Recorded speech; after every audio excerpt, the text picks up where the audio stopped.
So I came back. For a long time I must have been insensible upon the machine. The blinking succession of the days and nights was resumed. The sun was golden again. The sky blue. I breathed with greater freedom. The fluctuating contours of the land ebbed and flowed. The hands spun backwards upon the dials. At last I saw again the dim shadows of houses, the evidences of decadent humanity. These too changed and passed, and others came. Presently, when the million dial was at zero, I slackened speed. I began to recognize our own petty and familiar architecture. The thousandth hand ran back to the starting point. The night and day flapped slower and slower. Then the old walls of the laboratory came round me. Very gently now, I slowed the mechanism down. I saw one little thing, that seemed odd to me. I think I have told you that when I set out, before my velocity began very high, Miss Watchett had walked across the room, traveling, as it seemed to me, like a rocket. As I returned, I passed again across that minute when she traversed the laboratory. But now, her every motion appeared to be the exact inversion of her previous ones. The door at the lower end opened, and she glided quietly up the laboratory, back foremost, and disappeared beyond the door by which she had previously entered. Just before that, I seemed to see Hillier for a moment, but he passed like a flash. Then I stopped the machine, and saw about me again the old familiar laboratory, my tools, my appliances, just as I had left them. I got off the thing very shakily and sat down upon my bench. For several minutes I trembled violently. Then I became calmer. Around me was my old workshop again, exactly as it had been. I might have slept there, and the whole thing had been a dream. And yet, not exactly. The thing had started from the southeast corner of the laboratory. It had come to rest again in the northwest, against the wall where you saw it. That gives the exact distance from my little lawn to the pedestal of the White Sphinx, into which the Morlocks had carried my machine. For a time, my brain went stagnant. Presently, I got up and came through the passage here, limping because my heel was still painful, and feeling sorrowfully begrimed. I saw the Pall Mall Gazette on the table by the door. I found the date was indeed today, and looking at the timepiece, saw the hour was almost 8 o'clock. I heard your voices and clatter of plates. I hesitated. I felt so sick and weak. Then I sniffed good, wholesome meat, and opened the door on you. You know the rest. I washed and dined, and now I am telling you the story. I know, he said after a pause, that all this will be absolutely incredible to you. To me, the one incredible thing is that I am here tonight, in this old familiar room, looking into your friendly faces and telling you these strange adventures. He looked at the medical man. No, I cannot expect you to believe it. Take it as a lie, or a prophecy. Say I dreamed it, in the workshop. Consider, I have been speculating upon the destinies of our race until I have hatched this fiction. Treat my assertion of the truth as a mere stroke of art to enhance its interest, and taking it as a story, what do you think of it? He took up the pipe helped his pipe, and began, in his old accustomed manner, to tap it with it nervously upon the bars of the grate. There was a momentary stillness. Then chairs began to creak and shoes to scrape upon the carpet. I took my eyes off the time-traveler's face and looked round at his audience. They were in the dark, and little spots of color swam before them. The medical man seemed absorbed in the contemplation of our host. The editor was looking hard at the end of his cigar, the sixth. The journalist fumbled for his watch. The others, as far as I remember, were motionless. The editor stood up with a sigh. What a pity it is you're not a writer of stories, he said, putting his hand on the time-traveler's shoulder. You don't believe it. Well, I thought not. The time-traveler turned to us. Where are the matches, he said. He lit one and spoke over his pipe, puffing, to tell you the truth. I hardly believe it myself, and yet...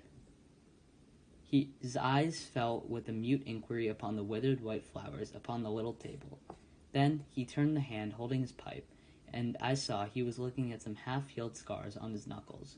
The medical man rose, came to the lamp, and examined the flowers. The gymnasium's odd, he said. The psychologist leant forward to see, holding out his hand for a specimen.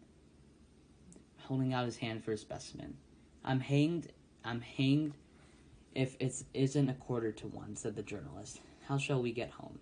Plenty of cabs at the station, said the psychologist. "It's a curious thing," said the medical man, "but I certainly don't know the nature of these flowers. May I have them?" The time traveler hesitated. Then suddenly, "Certainly not." "Where did you really get them?" said the medical man. The time traveler put his hand to his head.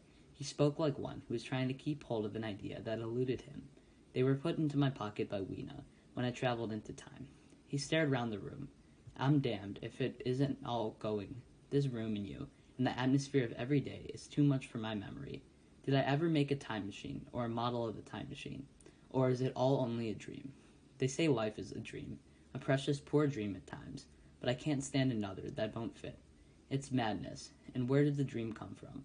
I must look at that machine, if there is one." He caught up the lamp swiftly and carried it, flaring red, through the door into the corridor. We followed him. There, in the flickering light of the lamp, was a machine, sure enough, squat, ugly, and askew, a thing of brass, ebony, ivory, and translucent glimmering quartz, solid to the touch, for as I put my hand and felt the rail of it, and with brown spots and smears upon the ivory, and bits of grass and moss upon the lower parts, and one rail bent away, the time traveler put the lamp down on the bench and ran his hand along the damaged rail. "It's all right now," he said. "The story I told you was true. I'm sorry to have brought you out here in the cold." He took up the lamp, and in absolute silence, we returned to the smoking room. He came into the hall with us and helped the editor on with his coat. The medical man looked into his face, and with a certain hesitation, told him he was suffering from overwork, at which he laughed hugely. I remember him standing in the open doorway, bawling good night. I shared a cab with the editor. He thought the tale a gaudy lie.